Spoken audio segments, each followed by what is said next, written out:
Teddy Casino. Parang pinagpareso yung aktivista at dating general. Magandang gabi po sa inyo. Handa na po ba kayo? Narito ang una ninyong pagsubok. Sumasahod ng 40,000 piso kada buwan ang isang senador. Marami ang humihingi ng tulong sa mga politiko mula sa iba't ibang sektor ng bansa. Paano mo matutulungan ang mga taong humihingi sa iyo ng pinansyal na suporta? Ang una pong sasagot, Bayan Muna Representative Teddy Casino. Maraming salamat, Jessica.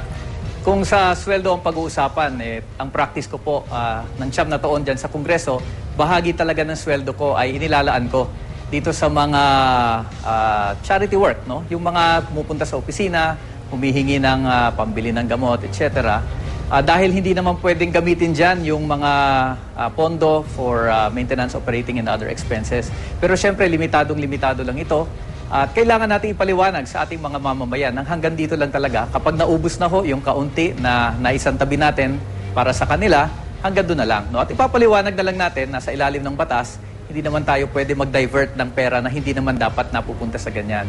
Of course, itatry natin siguro i-refer sila sa ilang mga makakatulong, mga charitable institutions.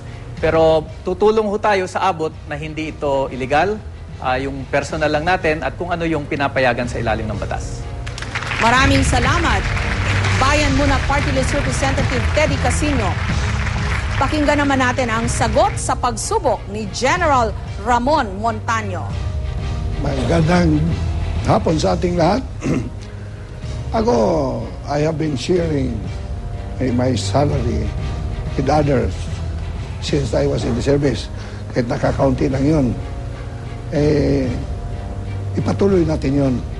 When I become a senator, maybe, because mas marami at mas malaki yung sahod ng senador. Tama, we should give out